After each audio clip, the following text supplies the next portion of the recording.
Guys, who do I get? Bumblebee? Bumblebee? Bumblebee? Bumblebee? Bumblebee? Bumblebee? Bumblebee? Bumblebee? Bumblebee? Bumblebee? Bumblebee? Or Optimus?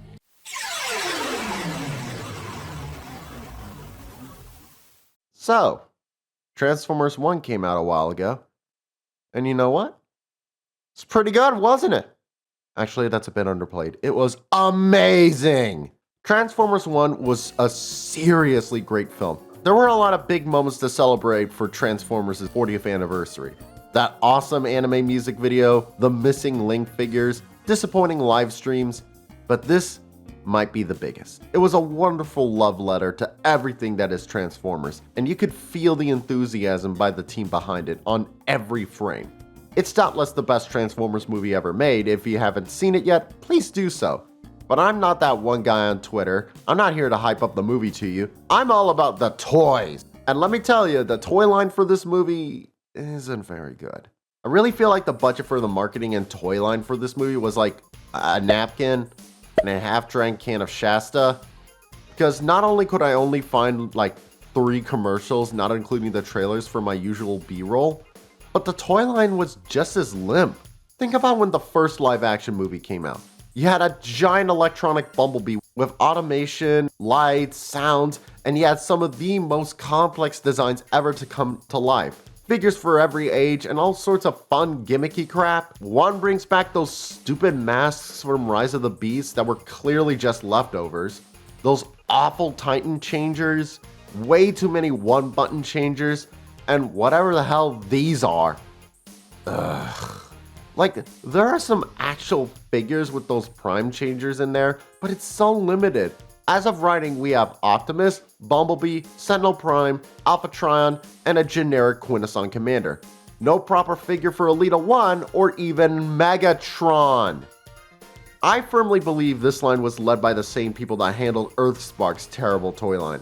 It has all the same traits. The only improvements from there is they remembered kids like big toys. Thank God we have Blokey's and Studio Series to try and back us up. But even then, it's insanely lacking. Studio Series for Rise of the Beast gave us 13 figures in its first year. 1 so far as of writing, we only have 2 so far. We know that Elita 1, Bumblebee, and a Voyager Sentinel Prime are coming, but they're all scheduled for next year.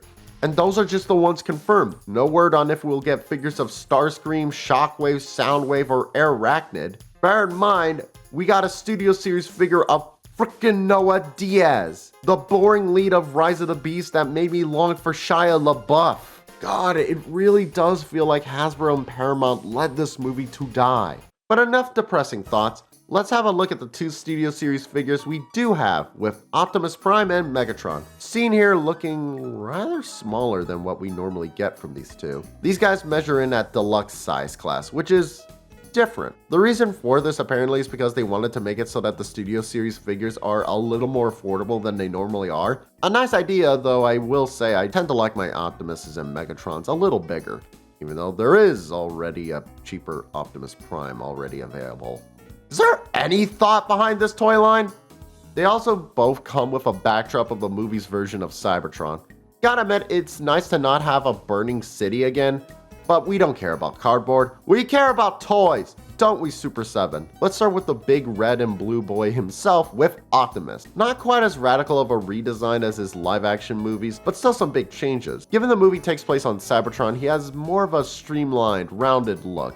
Kind of a recurring thing with one's design language. I quite enjoy it. It's fresh, but familiar. It feels like a weirdly utopian design. Like the blockier, messier designs are for when the war starts.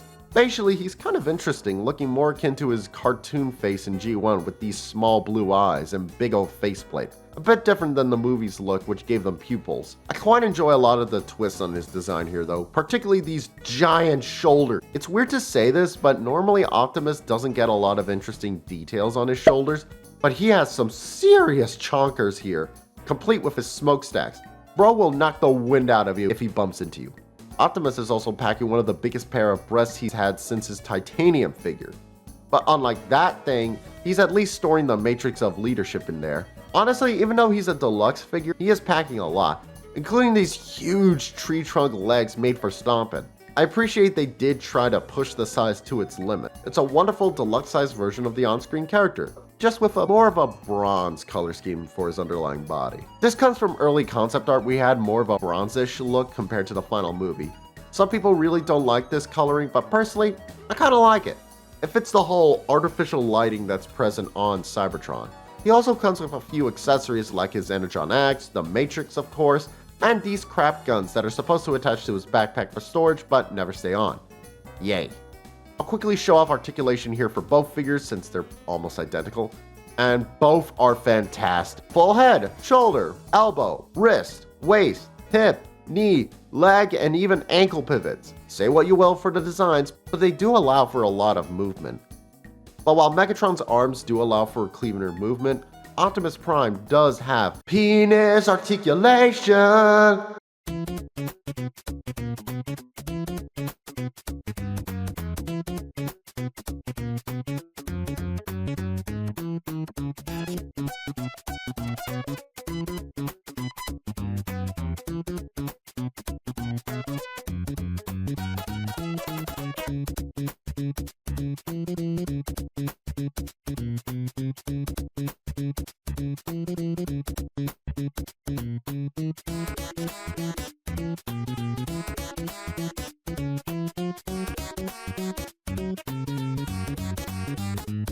The transformation is simple enough and even includes the head hidey hole like in the movie, and I love rotating the leg bits around, feels good.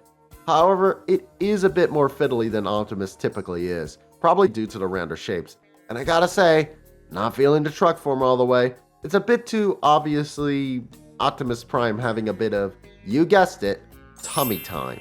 There are Optimus toys that can hide it, but here we have exposed arms and hands and even crotch.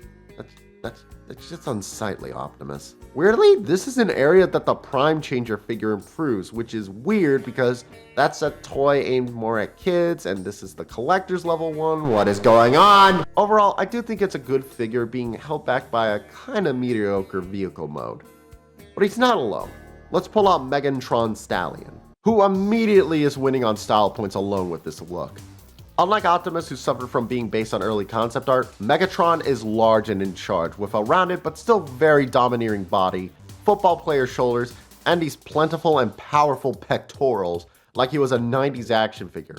I also really like the legs. They kind of feel like they would form Megatron's gun mode super easily. In fact, no, never mind, that's not working.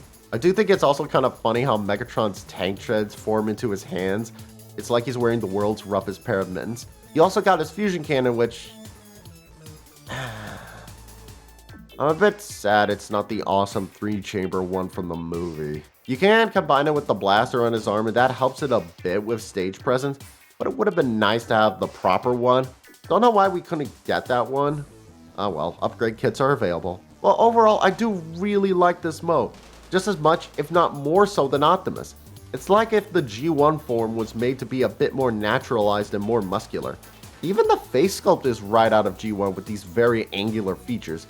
Though I gotta say, it does make me long for the days of light pumping, because wouldn't this be great with some glowing red eyes?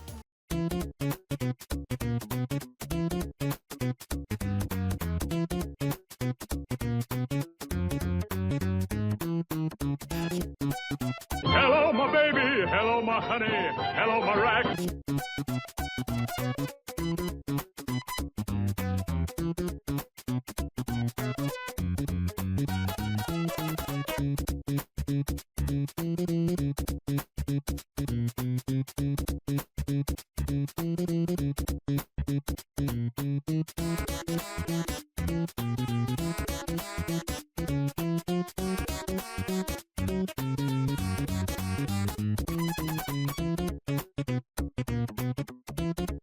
Transformation is a lot better than Optimus and goes down smooth and clean like gasoline.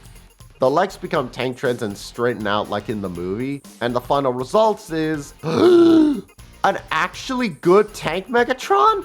God, it feels like it's been, what, how long? I feel like we've gotten so many god-awful Siege remolds and other weird spinoffs, We forget that Tank Megatron can look nice. Obviously, it's a bit of sci-fi silliness, but it at least looks like something that could tear down a city. I quite enjoy the weird end shape of it. It looks like something out of Star Wars, but in a fun way. I do think it's funny you can see Megatron's head a bit when you raise the turret, but at least he's facing downward. Maybe he's just sleeping. Only problem I have is it really could use some wheels. Not gonna roll into battle much like this. But overall, I still really enjoy these figures. They're flawed, but still a lot of fun. I just wish the release dates weren't so obnoxiously spaced out between figures. Why do I have to wait so long before I can get all of the main characters? Still, I'll stand them here proudly. I'm just frustrated I have to wait so long. But what do you think of these two figures? Because I know some people who don't like this Optimus one, so I'm curious as to your thoughts. Let me know in the comments, please subscribe, and remember, you can't mess with my fanny pack.